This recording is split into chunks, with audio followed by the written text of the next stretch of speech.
Seberapa menakutkan agen yang kuat? Saya hanya melihatnya menyalakan korek api untuk menyalakan kompor gas. Tuangkan sebotol campuran ke dalam panci dan didihkan. Kemudian tuangkan sekantong es yang dihancurkan lagi. Taruh campuran yang dipanaskan di atas es yang dihancurkan agar cepat dingin dan saring. Dapatkan lem putih susu. Masukkan penyala ke dalam kotak. Cukup buka kotak untuk mengaktifkan penyala. Lalu oleskan lem putih susu yang disaring di atasnya. Pasang kabel pengapian.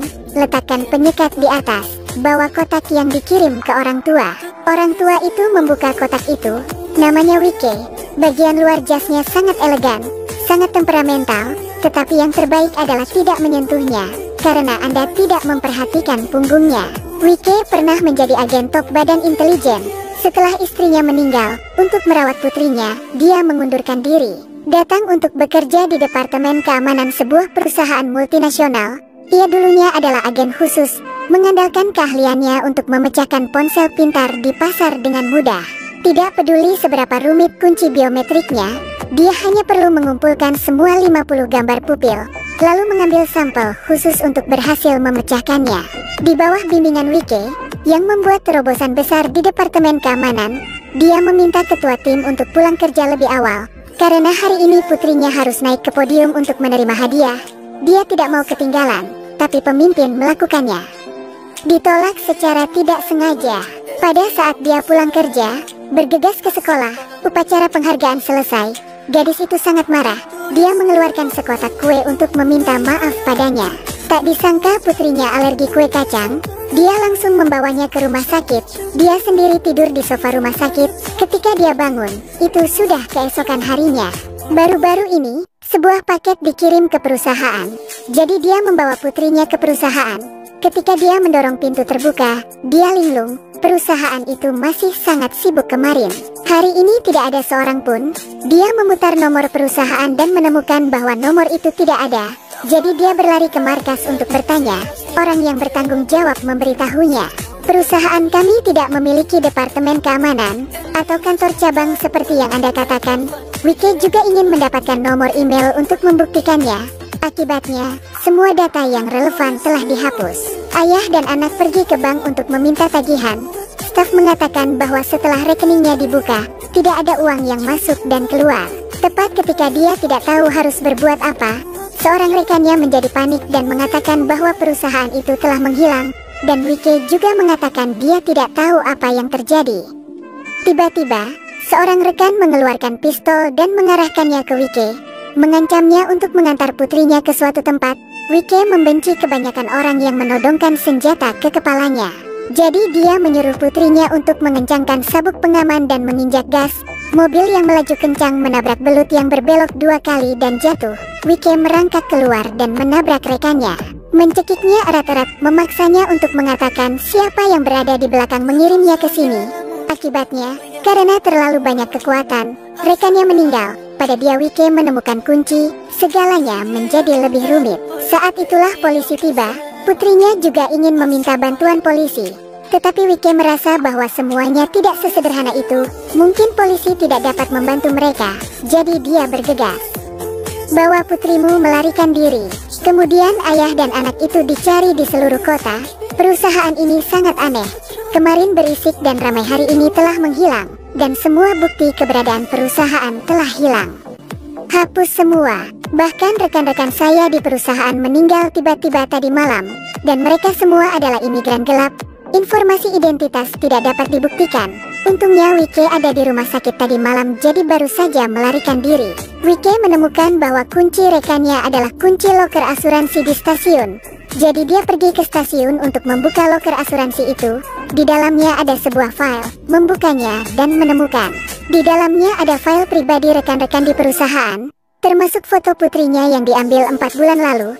Ternyata dia segera menjadi sasaran. Dan di balik layar ada musik yang disembunyikan. Plot apa? Adegan berubah. Di dalam ruang rapat perusahaan, layar memutar adegan rekan kerja dicekik oleh Wike. Ternyata orang yang datang untuk membunuh Wike sebelumnya adalah mantan agen.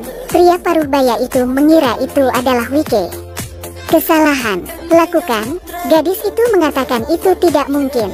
Karena Wike mengundurkan diri 6 bulan yang lalu. Dia adalah anggota Chia dan mantan kolega Wike. Pria lain mengatakan bahwa tempat penyimpanan file polisi rahasia dibobol tadi malam. Pencuri menerobos sistem keamanan paling canggih mereka, mengambil toples dokumen, semua dokumen rahasia, termasuk bukti melawan perusahaan, 6 bulan sebelum kapal kargo kelompok. Kru ini telah tenggelam. Anggota keluarga awak kapal ingin menerima kompensasi dan penjelasan dari korporasi, tetapi salah satu anggota keluarga tidak setuju, karena mereka menemukan bahwa korporasi memiliki rahasia yang tidak dapat diberitahukan kepada orang lain. Pada saat yang sama, mereka juga mengumpulkan bukti untuk menjerat korporasi. Ternyata korporasi ini adalah perusahaan angkutan, tetapi di baliknya adalah perusahaan pengangkut senjata ilegal. Sekarang bukti telah dicuri, orang-orang dari korporasi telah menyuap orang-orang Chia untuk berharap mereka dapat menemukan bukti tentang itu. Sekarang gadis itu tahu bahwa dia selalu dituntun. Gucci yang dia cari pada akhirnya memiliki rahasia yang mengejutkan. Jadi dia memutar nomornya. Orang yang menjawab telepon adalah pemimpin Wike. Katanya dengan gemetar, semua orang di perusahaan telah terbunuh. Sekarang dia sendiri sedang diburu. Pada saat ini, gadis itu sama sekali tidak tahu bahwa perusahaan telah mengeluarkan perintah untuk membunuh. Kata pemimpin kepadanya, orang yang memerintahkan pembunuhan itu adalah Brema. Tetapi siapa Brema? Nanti kita bahas. Ternyata pemimpinnya juga agen Chia. Gadis itu yang mengaturnya ke perusahaan untuk melakukan misi rahasia. Sekarang pemimpin tim berhasil mencuri toples, menggunakan cara Wike mengajar, membukanya, menghancurkan telepon, dan memotongnya. Menghubungi gadis itu, dia segera pergi ke Brema. Sebenarnya Brema adalah asisten perusahaan. Dia sebelumnya menghabiskan banyak uang untuk meminta gadis itu mencuri toples. Sekarang gadis itu juga tahu rahasia di dalam toples. Brema tidak menyembunyikannya lagi sebelum dia mendaftarkan hantu perusahaan. Karena Wike selalu menyelidiki masalah paten perusahaan, rahasia perusahaan akan terbongkar cepat atau lambat. Brema menyalahkan gadis itu karena memperkenalkan Wike ke perusahaan mereka sejak awal. Gadis itu mengatakan bahwa Wike adalah orang yang paling kuat di bidang ini.